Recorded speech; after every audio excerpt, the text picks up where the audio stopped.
Tentunya mari bersama berusaha dan berupaya kita mewujudkan, menghadirkan rasa syukur yang tak terukur kehadirat Ilahi Rabbul Ghafur Allah Jalla Jalaluh. Dialah Allah Tuhan kita yang senantiasa mengasihi dan menyayangi kita, tak bosan-bosannya Allah siang dan malam selalu memenuhi kebutuhan kita. Siang dan malam, pagi dan petang, 24 jam. Tak pernah Allah berpaling dari kita. Sayangnya seorang ibu kandung takkan pernah melebihi sayangnya Allah kepada makhluknya, termasuk kita. Khususnya di malam ini kita masih mudah-mudahan digolongkan oleh Allah sebagai orang-orang yang dicintainya. Tidak hanya dikasihinya, tetapi juga disayanginya. Terbukti dengan di malam ini, di tengah-tengah kesibukan kita, di tengah-tengah perjuangan kita melawan rasa malas, rasa lesu dan lelah, Allah masih menggerakkan dan menghadirkan lahir batin kita di majelis yang dimuliakan oleh Allah Subhanahu wa Ta'ala, yang sama-sama kita cintai, majelis taklim at-tadzkir. Mudah-mudahan Allah Subhanahu wa Ta'ala senantiasa menggabungkan kita di majelis ini zahiran wa batinan, minal awal ila akhir, sampai ajal menjemput kita istiqomah di dalam pengajian at-tadzkir. Amin Allahumma amin. Salawat dan salam mari kita haturkan kehadiran alam baginda Rasul Muhammadin sallallahu alaihi wasallam beserta keluarga, para sahabat dan para pengikutnya hingga akhir zaman. Sambil mendengarkan ceramah, silakan di hatinya lanjutkan berzikir, ya Allah ya Nafi, ya Allah ya Nafi, agar tidak hanya telinga kita yang mendengar, tetapi batin kita juga ikut menyimak. Jangan sampai setan masuk ke dalam hati, ke dalam akal pikiran kita, sehingga mengabulkan pengajian kita di malam ini. Saudara-saudaraku rahimakumullah, kita lanjutkan kajian untuk semata-mata menyucikan hati kita, membersihkan hati kita yang telah 1 minggu kita pakai. Nasihat dari seorang Syekh Abdul Qadir Al-Jilani dalam kitabnya Fathur Rabbani. Beliau berkata, tinggalkan Tuhan-Tuhan selain Allah. Selanjutnya, jadikan dunia untuk tubuhmu, akhirat untuk hatimu, dan Allah untuk nuranimu. Nah, jadi ada bagian galau. Dunia itu untuk jasad. Maka ada juga yang mengatakan letakkan dunia di tangan. punya mobil letakkan di garasi, punya sepatu pakai di kaki, punya peci pakai di kepala. Sebatas dunia untuk tubuh kita. Jangan sampai dunia ini masuk ke dalam hati. Makanya banyak orang yang ribut perihal dunia, berebut jabatan, berebut tanah, harta warisan wong tua yang punya, anak berebutan. Malu kita sebagai anak. Mestinya harta wong tua itu ya untuk wong tua. Macam mana caranya? Minimal sebagian disedekahkan atas nama wong tua.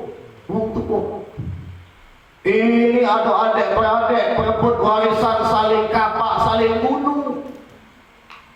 Kenapa? Karena meletakkan dunianya di dalam hati.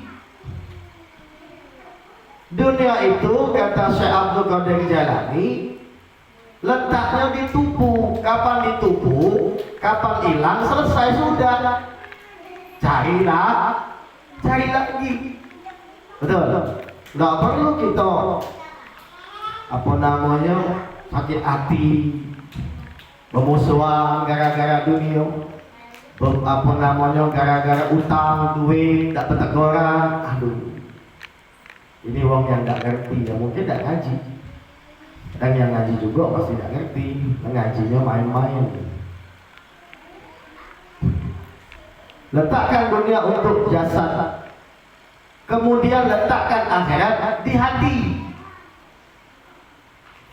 Jadi orang yang beriman itu mencari dunia, fokus untuk akhirat.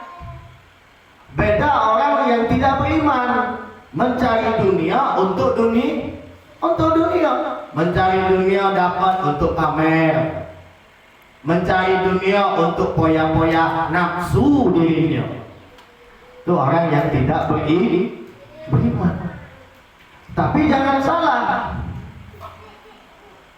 bukan berarti orang yang beriman meninggalkan dunia. Tidak. Coba kita lihat sahabat Nabi Sayyidina Abu Bakar As-Siddiq radhiyallahu anhu, Sayyidina Utsman bin Affan, Umar bin Khattab radhiyallahu anhu. Secara dunia mereka kaya, banyak duit. Harta sahabat Nabi Sayyidina Utsman itu sampai sekarang masih ada. Padahal wafat sudah abad ke-7, sekarang abad 21, lah 14 abad, 1400 tahun, hartanya masih ada. Maka orang yang beriman itu bukan berarti meninggalkan dunia, tidak butuh dunia, tidak. Justru orang yang beriman itu tidak kalah dengan orang yang gila terhadap dunia, tetapi orientasinya begitu dia dapat, fokusnya sudah ke akhirat. 10%. Bismillah. Yang paling kecil di atas kiri. Kalau umum kan yang tidak ngaji, wong muslim cuma 2,5%. Tapi kalau jemaah tasbih itu paling minimal 10% untuk Allah. Begitu dapat 10% untuk Allah.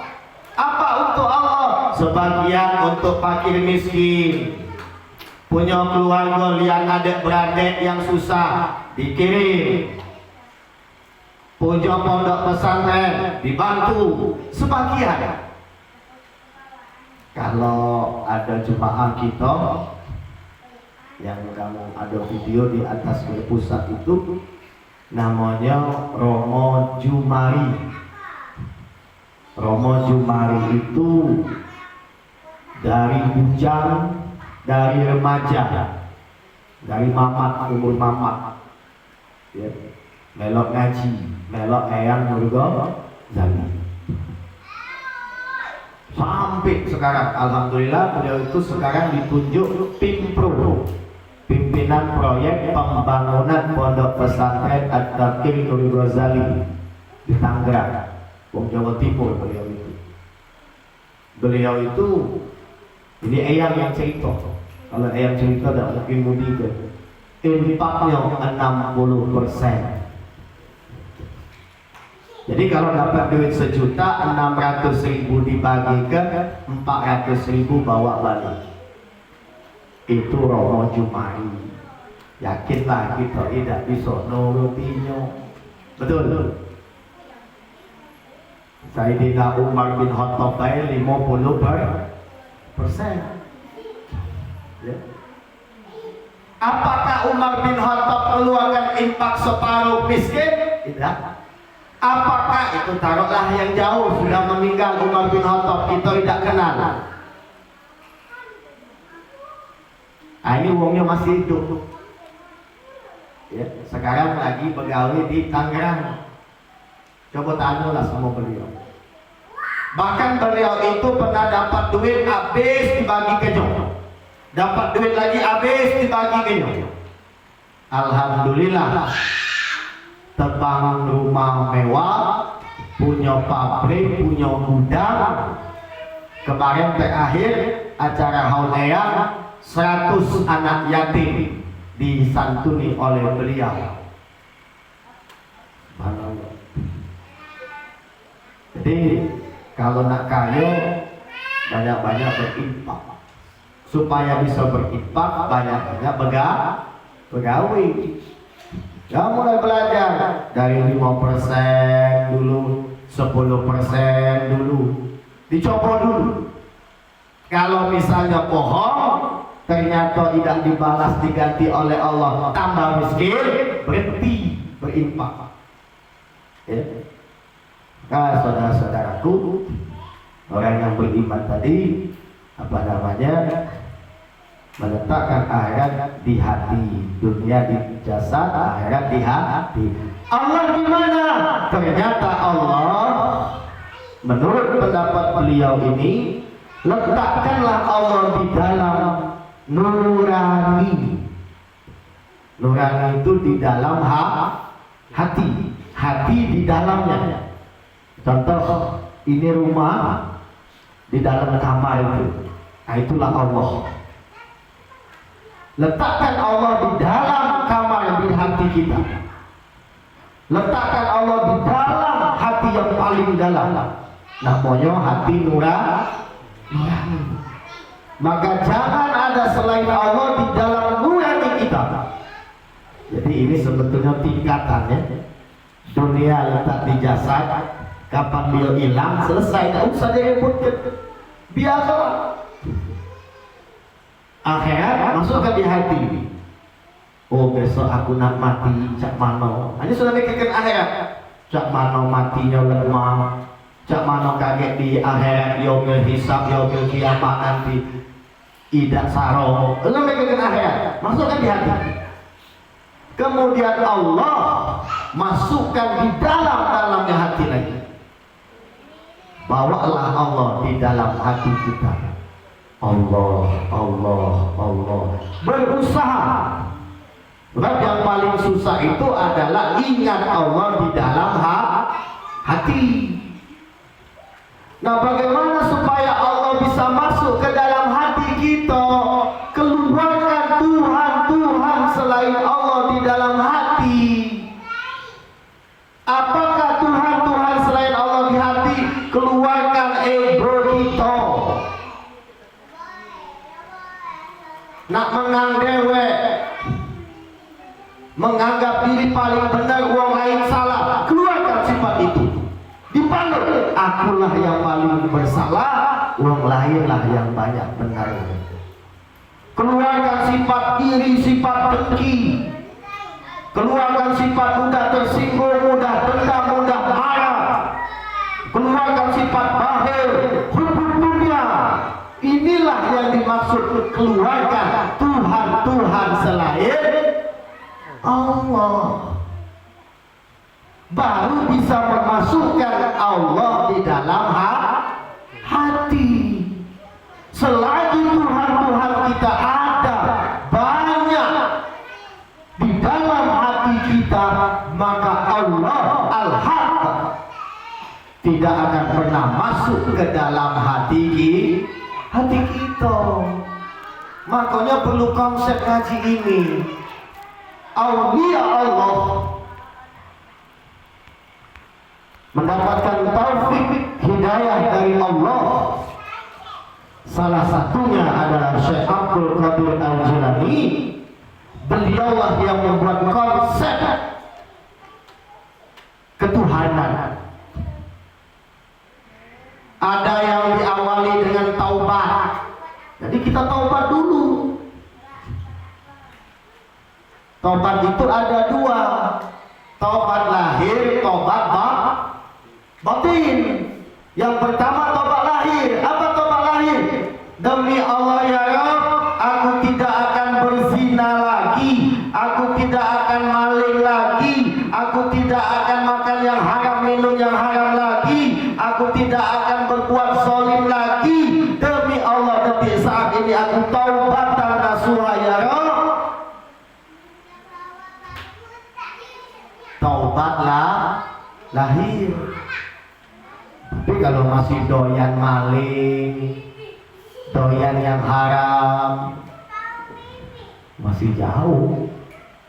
Karena itu baru fondasi awal, belum tertegak tiang, apalagi atap. Nah, ini sama-sama kita belajar, bukan ustadz yang sudah ini nasihat untuk kita galau-galau kok. Setelah kita taubatan dari dosa secara lahiriah, maka taubat secara batin. Apa taubat secara batin? Demi Allah ya Rabb, aku bersumpah detik saat ini aku tidak akan mudah tersinggung lagi, tidak akan mudah marah lagi, tidak akan iri dengki lagi, tidak akan sombong lagi, tidak akan buruk sangka lagi, tidak akan berbuat zalim di hatiku ya Rabbana. Berat tak kembali kepada Allah? Berat. Apon kalau membahas Jawa itu. Tadi kembali ketemu dengan Allah, kita ketemu dengan Herman Derumbia berat, betul. Betul tak? Ketemu dengan Jokowi presiden susah.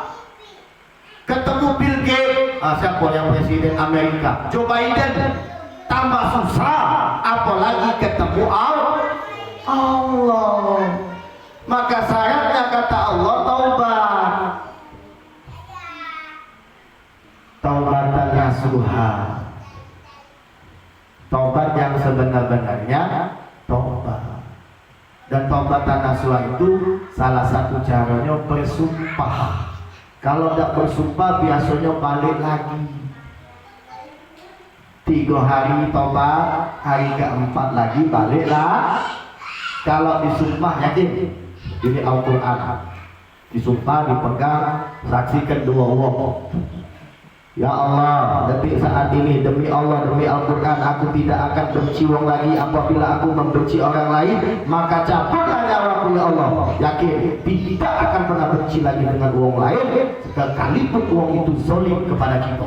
Kenapa? Karena setan iblis tadi yang membuat orang di hati kita elok keluar tanpa disumpah tidak bisa. Karena iblis setan itu kuat, takutnya cuma dengan sumpah. Dan itulah yang pernah dicontohkan oleh jemaah senior sepuh kita Pak Ridwan. Pak Ridwan, yang juga masih hidup, ya. Nah jadi inilah latihan kita bersama-sama dalam rangka tadi bagaimana untuk kembali kepada Allah. Ya bergoyor. Catat. Kebiasaan burukku 1, 2, 3, 4, 5 catat. Ini kalau konsekuen, konsisten, gentleman. Bersumpah di hadapan Allah, ya Allah aku tidak akan lagi ini, aku tidak akan lagi ini, aku tidak akan ini lagi ya Allah. Bandingkan kalau dengan sumpah atau dengan tobat biasa. Biasanya kalau tobat biasa tidak dibarengi sumpah, biasanya ngulang lagi. Ini bukan kata wong, pengalaman. Kalau tidak disumpah nggak bisa. Selesai satu, nomor dua. Kayaknya nomor dua ini dosa aku masih galak kulakukan ya. Itu yang dikatakan hasibu anfusakum. Evaluasi dirimu, hisab-hisablah dirimu sebelum Allah yang menghisab. Poin ketiga, oh ternyata aku masih sering ini. Aku masih sering pelit, aku masih sering marah.